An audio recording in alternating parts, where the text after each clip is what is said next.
तब समझ ही नहीं आ रहा है कि कैसे आगे जाके मैं अपने बच्चे को प्रोटेक्ट करूंगी। एक चीज़ को छोड़ेंगे, दूसरी चीज़ को छोड़ेंगे, और ये कब रेप में बदल जाएगा, कब एक बड़े इंसिडेंट में बदल जाएगा हमें पता नहीं चलेगा। के साथ सबको फांसी दो, सिर्फ और सिर्फ इनकी एक सजा है फांसी। हो सकती मेरे साथ ये नहीं होगा। ये हैवान जो है ना, ये हैवान। हे एवरीवन, तो ज़्यादा ब्लॉग स्टार्ट कुछ ना करके सीधे पॉइंट के बात करती हूँ।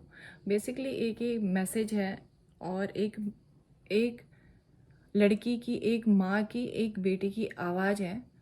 ठीक है, कोई एक प्रॉपर ऐसा कोई ब्लॉग नहीं है ये।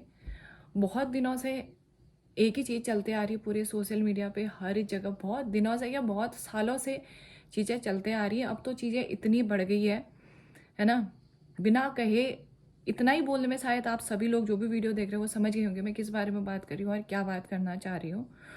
तो सबकी जुबान पे एक ही चीज़ है और सबकी आंखें एक ही चीज़ देख रही है। आजकल दूसरी चीज़ देखने को कुछ मिल ही नहीं रही, चाहे वो सोशल मीडिया हो, कहीं पे भी हो, रेप रेप रेप हर जगह। मतलब अभी तक मैं सिर्फ एक लड़की थी, ठीक है, एक माँ की बेटी थी। अब मेरी खुद की एक बेटी है, 1.5 साल की मेरी बेटी है। मैं जितने बार भी उसके मुंह देख रही हूँ ना, मैं जितने बार भी उसके मुंह पे मेरी नज़र पड़ रही है, मतलब अंदर से जो इंटरनेट पे सारी चीज़ें देख रही हूँ और जो कुछ भी सुन रही हूँ ना, उससे उभर नहीं पा रही हूँ। मतलब समझ ही नहीं आ रहा है कि कैसे आगे जाके मैं अपने बच्चे को प्रोटेक्ट करूँगी और कैसे उसको एक अच्छी लाइफस्टाइल दे पाऊँगी। और क्योंकि ना ही मेरी भी इतनी एज हो रखी है, मतलब एज तो छोड़ो, आजकल कौन एज देख रहा है। रेप करने से पहले रेपिस्ट, कौन सा रेपिस्ट एज देख रहा है, और ये देख रहे हैं कि कौन 6 महीने की बच्ची है, कौन 60 साल की औरत है, कौन 16 साल की लड़की है।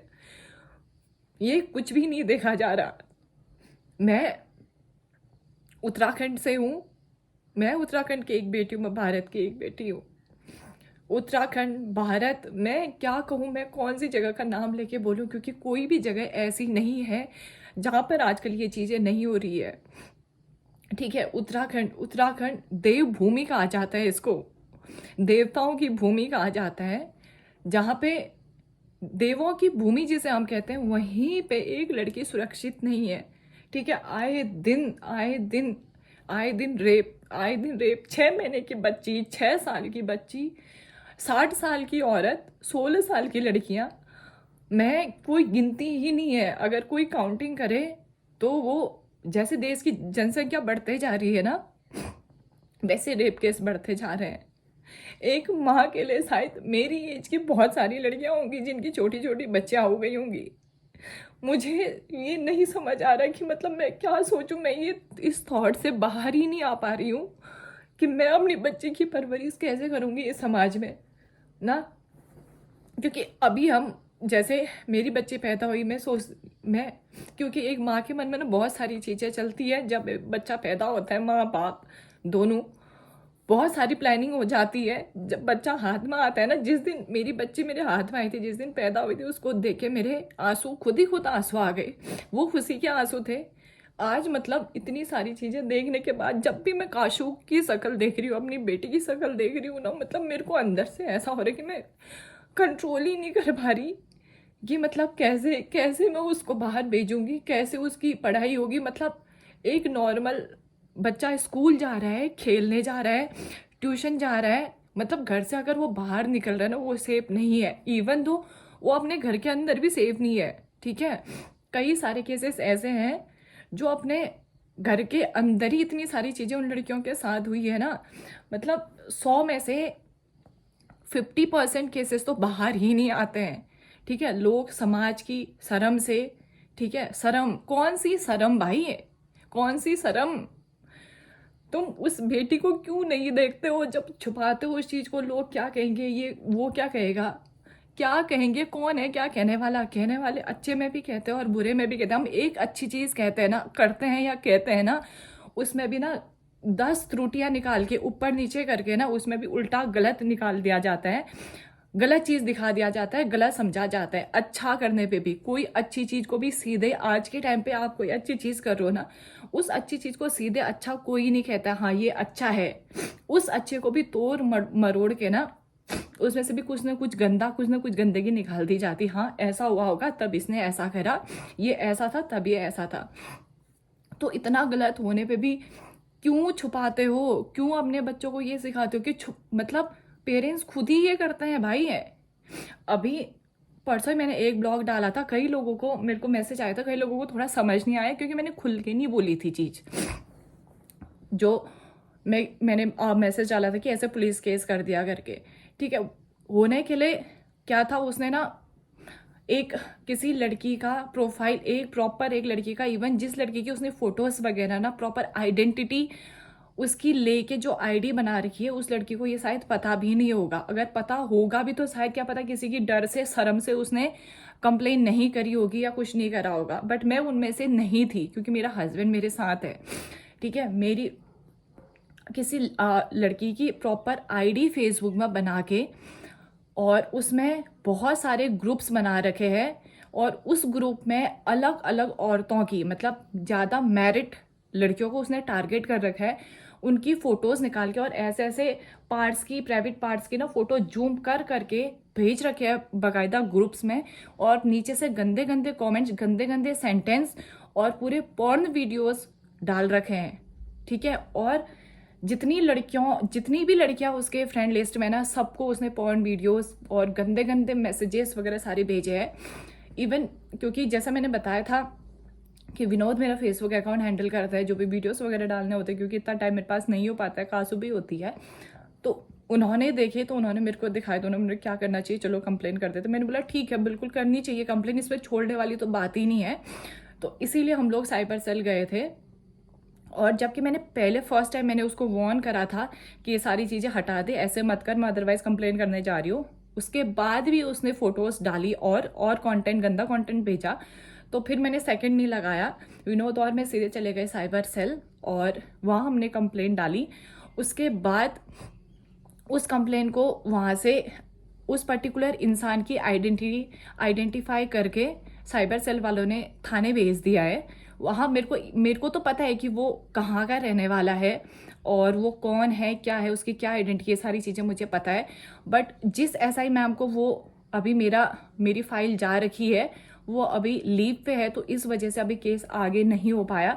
अदरवाइज अभी तक तो कार्रवाई हो चुकी होती है इस चीज़ पे। और मैं बिल्कुल छोड़ने वाली नहीं हूँ, क्योंकि एक इंसान छोड़ेगा, दूसरा इंसान छोड़ेगा, एक चीज़ को छोड़ेंगे, दूसरी चीज़ को छोड़ेंगे, और ये कब रेप में बदल जाएगा, कब एक बड़े इंसिडेंट में बदल जाएगा, हमें पता नहीं चलेगा।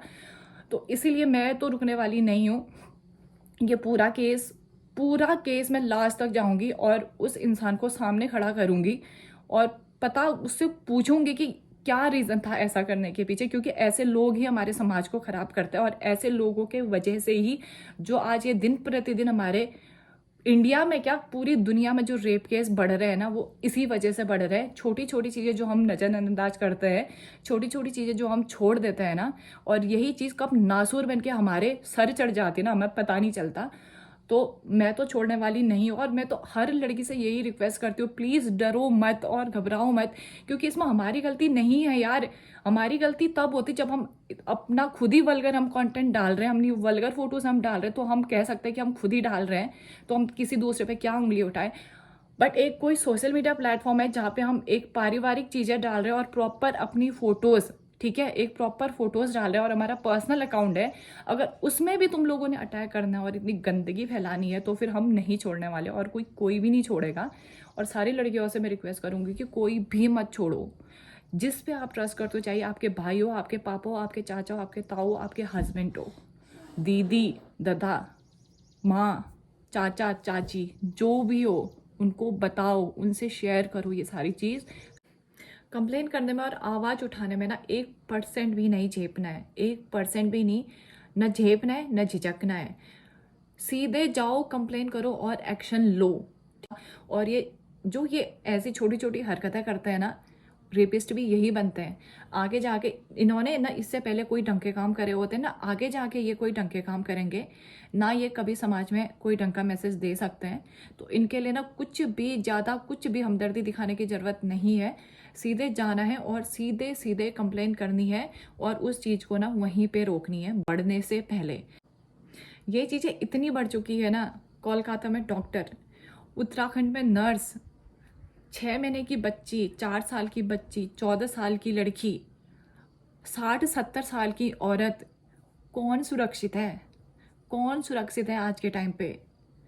तो 1% भी बिल्कुल नहीं झेपना है और सीधे जाना है और कंप्लेन करना है, ठीक है? आज का टाइम, एक माँ, एक लड़की, एक बेटी, लड़के, ठीक है, लड़के, क्योंकि मैं कोई जेंडर डिस्क्रिमिनेशन नहीं करूँगी, क्योंकि लड़के भी सारे एक जैसे नहीं होते, वो कुछ ही होते हैं जो समाज में गंदगी फैला रहे हैं और जो गंदे काम कर रहे हैं। जो सही, जिसके सही संस्कार होंगे, जो सही लड़का है ना, हर किसी के आंखों में आंसू है आज के दिन, ठीक है? बाप, ठीक है, माँ, ये सोच सोच के अपने बच्चे के मुंह, अपने लड़की के मुंह देख देख के ना आंखों में आंसू भर रहा है कि कल के दिन मैं इसकी रक्षा, इसकी सुरक्षा कैसे करूँगा या कैसे करूँगी? क्या मैं इसको सेफ रख पाऊँगी या नहीं? मैंने अभी अभी बोला, मेरी 1.5 साल की बच्ची है, मैं जितनी बार उसके मुंह में देख रही हूँ ना, मेरे को पता है मेरे को अंदर से कैसा हो रहा है, ठीक है? वो मैं जानती हूँ और हर एक माँ इस चीज़ को समझ सकती है और हर एक माँ जानती है। मतलब जब मैं अपनी टीन एज में थी ना, तो मैं उस टाइम पे सच कहूँ तो मैं नहीं समझ पाती थी, क्योंकि समझने, सोचने, समझने का भी एक टाइम होता है। जब हम टीनेजर होते हैं ना, 15-16 साल के, तब हमें नहीं समझ आता है, ये चीज़ें हम नहीं समझते हैं। तो मैं ना गुस्सा हो जाती थी कि मम्मी ऐसा क्यों कह रही है, जल्दी आ जा, अंधेरा हो गया, मतलब थोड़ा भी लेट हो गई तो क्यों इतना गुस्सा करती है, क्यों इतना डांटती है, क्यों वो करती है। मतलब आज मेरी बेटी है ना, आज मुझे ये चीज़ समझ, आज मेरी मम्मी की वो चीज़ मुझे रियलाइज़ हो रही है कि क्यों क्यों मेरी मम्मी ऐसे टोकती होगी, या किसी की भी मम्मी या क्यों टोकती है और क्यों रोकती है। चीज़ें हमारे नज़रों के सामने है, प्रत्यक्ष से है। मतलब कोई एग्जाम्पल देने की ज़रूरत नहीं है, कुछ बोलने की ज़रूरत नहीं है, क्योंकि हर एक बच्चे को, बूढ़े को, सयाने को, हर एक को आज के दिन ये पता है कि क्या हो रहा है, रेप केस कितने बढ़ रहे हैं। जहाँ नज़र डालो, जहाँ देखो, हर जगह यही चीज़ें फैली है।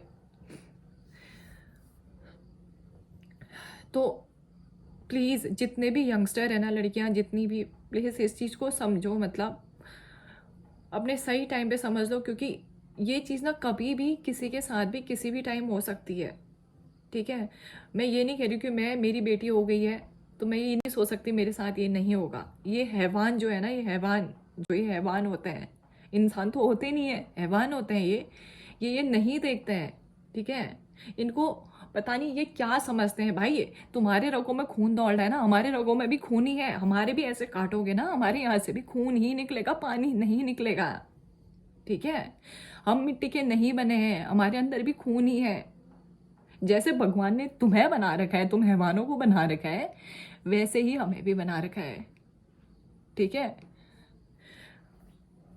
मतलब मेरा तो सीधा सीधा है, जो भी जितने भी ये रेपिस्ट है ना, जो अभी तक छूटे हैं, उनको भी बटोरो और सबको एक साथ, सबको फांसी दो। सिर्फ और सिर्फ इनकी एक सजा है, फांसी।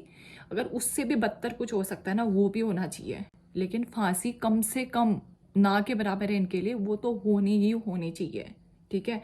जितने ये आज़ाद घूम रहे हैं ना, जितने भी ये आज़ाद घूम रहे हैं, सबको फांसी होनी चाहिए, सबको फांसी होनी चाहिए।